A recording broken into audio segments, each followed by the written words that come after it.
Приветствую! Вы слушаете Антона Кузнецова и смотрите YouTube канал Видоврата. И сегодня у нас тема «Как жить дальше женщине, если она пережила развод после многих десятилетий брака». Или это можно тему сформулировать немного по-другому, более детально и длиннее. Что делать женщине, если она прожила в браке с мужем много десятилетий, но произошло расставание, развод, и при этом детей у нее либо нет, либо дети уже взрослые, живут отдельно, так что жить с детьми ради детей не получается, то как жить дальше? Ради чего жить дальше? И ситуация, конечно, редкая, в нее не часто попадают женщины, потому что прожить там не 10-15, а 20 или 30 лет в браке, и при этом развестись, это кажется серьезным событием, которое полностью меняет жизнь. Ситуация редко, но все-таки она случается, и наша зрительница написала такое письмо. Итак, как обычно, я говорю самое существенное, главное, важное в начале. И самый первый и одновременно главный шаг, это нужно понять, что в жизни произошли серьезные изменения, и они требуют от вас трансформаций, перестройки, можно сказать, внутренней перестройки, внутренних трансформаций. И жить дальше, как вы жили, не получится. То есть нужно это принять, понять.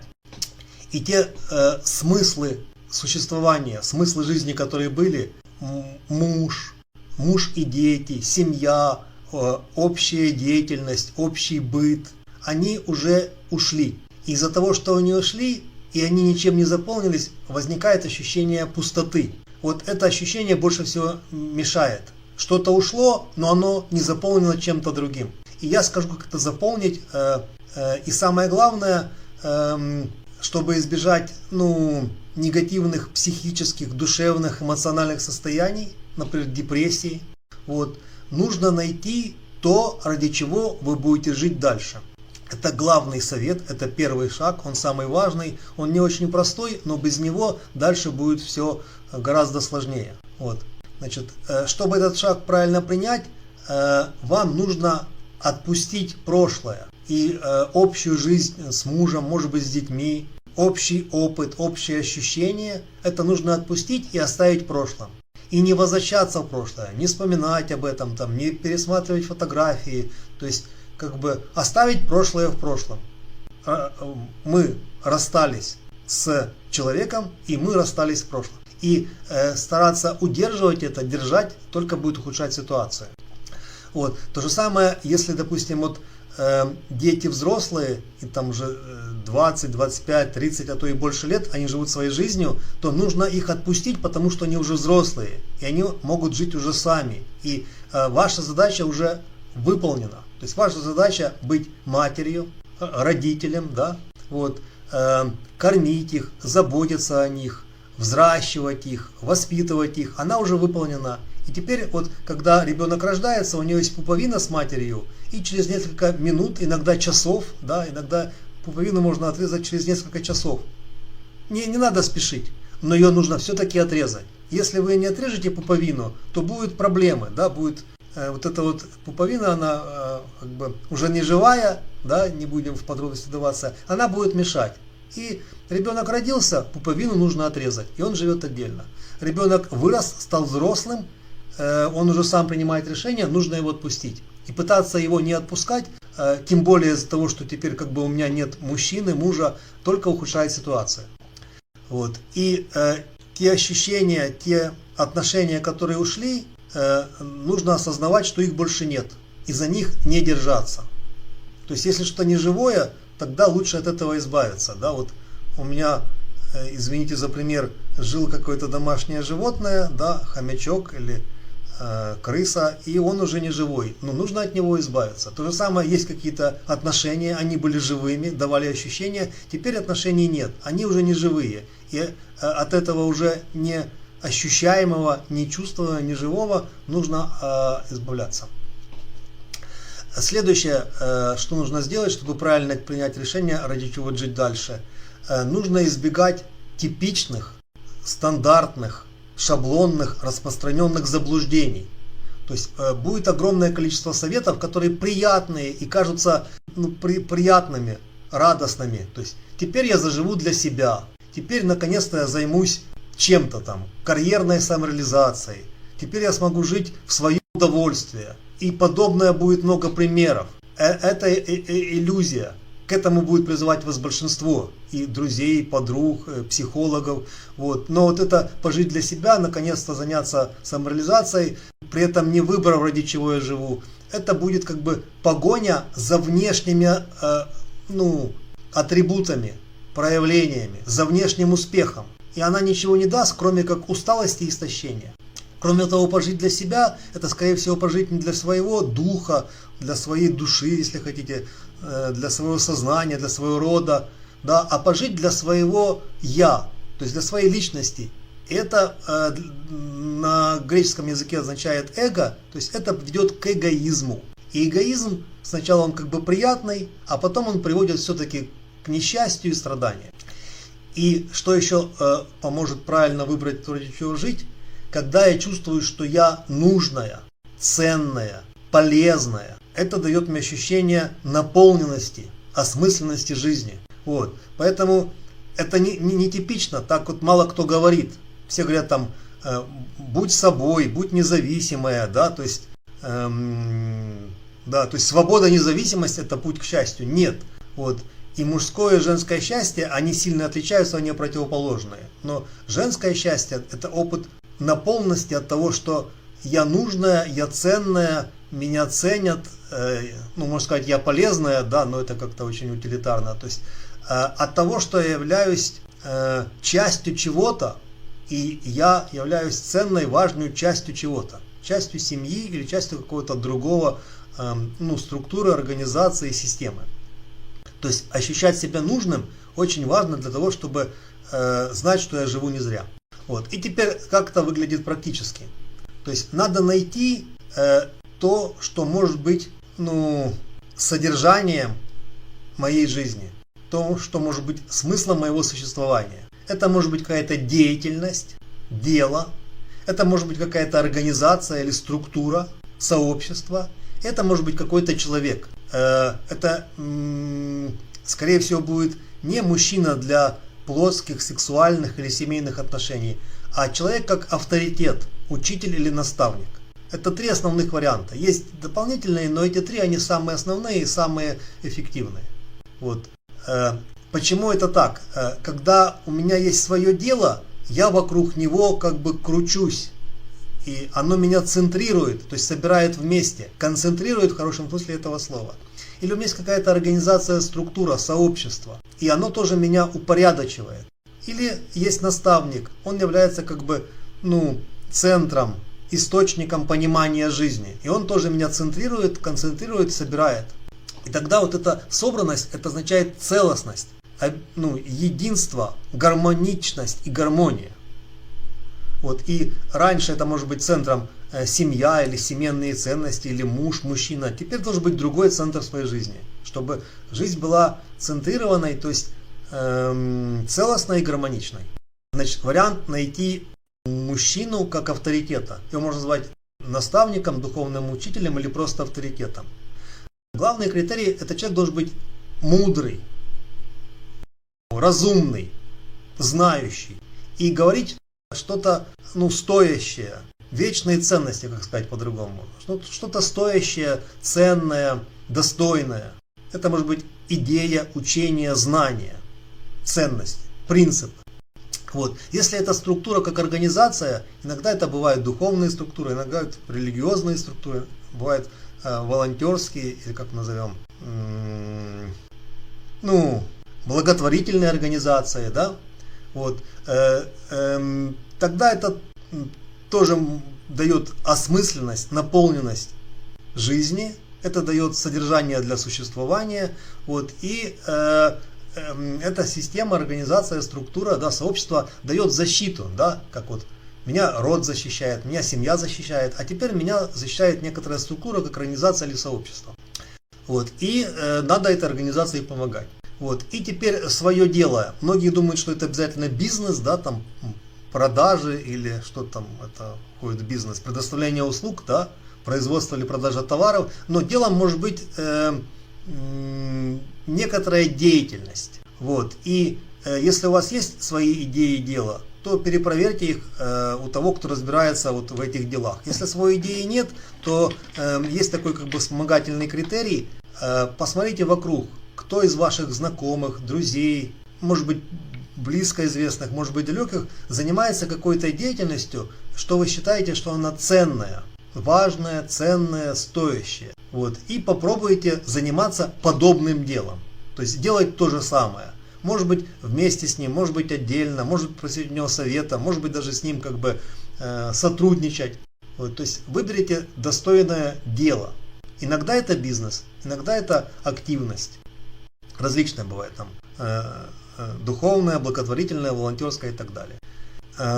Многие скажут, что ну вот столько есть как бы нечестных учителей, да, которые просто имитируют, что они учителя, да, лжеучителя, да, или нечестные, ложные учителя. И как не ошибиться, как пойти за правильным человеком, как авторитетным источником знаний. То есть как выбрать правильного наставника, учителя или авторитета. Опасайтесь тех, кто говорит только приятное и избегает суровой, строгой правды и истин. Ориентуйтесь не на интеллектуальный логический анализ, не на форму, а на суть. А какая суть того, что говорит этот человек? Какой глубокий смысл он несет? То есть чем глубже, тем лучше. И глубже на уровне осознания и разумности. То есть у вас есть сознание, вы же человек, у вас есть разум, рациональность. Ориентируйтесь на свое сознание и на разум при выборе достойного авторитета, например, наставника или учителя. И ваше истинное «я», то есть ваше сознание, ваш дух, среагирует, скорее всего, правильно, и отличит истинного учителя от ложного учителя. Теперь как выбирать дело? Не будьте шаблонными, стереотипными, формальными, примитивными. Не считайте, что вот конъюнктура или примитивное зарабатывание денег – это главное. То есть, да, в деятельности, в деле есть какая-то польза, корость, результат. Иногда это деньги, то есть доход, который становится потом прибылью. Но при этом нужно что-то не потреблять, а создавать. Не разрушать, а творить. То есть важно создание, созидание, творение или хотя бы творчество, а не разрушение и потребление. И есть глубокие внутренние ощущения, это не удовольствие, а удовлетворение. Вот многие ошибочно говорят, что предназначение, призвание – это то, что я делаю с удовольствием. Нет, ориентируйтесь не на удовольствие, а на удовлетворение. И это сильное ощущение. Не приятное, легкое, не радостное, а сильное. То есть ориентируйтесь на внутреннюю силу. И еще такой есть критерий, он сейчас не популярный, но на самом деле он очень важный, и я советую к нему прислушаться, его применять. Это следование. То есть вот я мусульманин, и я следую принципам и правилам ислама. Я буддист, и я следую истинам и учению буддизма. Да? Я вегетарианец, и я следую принципам и правилам. Не потому, что вот так принято и это форма, а потому, что я вижу в этом смысл, в этом суть. И я этому следую. И как я этому следую? Преданно и верно. Поэтому вот эта вот верность и преданность, как-то нам немного это трудно принять. Но вот следование, я следую за солнцем, да, следую за Богом, следую традициям, обычаям, да, я поддерживаю ценности. Это следование в хорошем смысле этого слова. И теперь дополнительные, уже не такие важные, но все-таки помогающие рекомендации. Остерегайтесь узких, однозначных, категоричных рецептов. То есть кто-то скажет: заведи собаку и все будет хорошо. Да, в одном фильме было: заведите собаку. Найди себе хобби, да, поменяй внешность, да, то есть поменяй прическу, покрась волосы, да, поедь в путешествие, да, поедь в Мексику или в Индию или в Грузию, да, возьми отпуск, да, Вот эти вот как бы шаблонные рецепты, да, там, встретиться с лучшими подругами или поговори по душам со своей самой, как бы, понимающей подругой, да, там, расскажи все матери, там, ну, если мать жива. То есть вот эти вот стандартные, как бы, ну, не народные, а распространенные типичные советы, они чаще всего не помогут. И мы попробуем и это, и это, и это, и не тратьте на это время. Кроме того, есть такие, как бы, вот, тоже распространенные рекомендации, надо уйти с головой во что-то там, вот, помогать своим родственникам. А скорее всего им не нужна эта помощь, и они будут наоборот, ну, конфликтовать с вами. Или там уйдите в работу, да, как было тоже в одном фильме, да, то есть уйдите с головой в работу, и вы как-то отвлечетесь. Нет, вы не отвлечетесь. Если непонятно, ради чего я живу, то вот это как бы попытка отвлечься на что-то, на родственников, или на детей, или на спорт, или на работу, да, это не поможет. Вот этот внутренний смысл, да, который кто называет смыслом жизни или смыслом существования, или то, ради чего я живу, это иногда называется таким словом, как вот внутреннее направление, внутренний вектор. Иногда это называется как бы предназначение, миссия, но это то, куда я движусь. И если я знаю вот эту вот ценность жизни, смысл своего конкретного существования, оно задает мне направление, и это стратегия. И тогда я не мечусь, не метаюсь, не колеблюсь. Я знаю, куда я хочу прийти. И я знаю, куда мне нужно идти. Возникает направление, то есть стратегия и путь. Идея понимается как предназначение, назначение, вот это destination, как конечная точка, куда я хочу прийти. Если знаю, куда я хочу прийти, тогда мне уже понятно, каким путем туда идти. Просто выбрать достойного авторитета наставника-учителя, или достойную деятельность, дело, активность, или достойную организацию, структуру, этого недостаточно. Просто вот я ученик такого-то учителя, или я член такой организации, да, или я занимаюсь таким делом.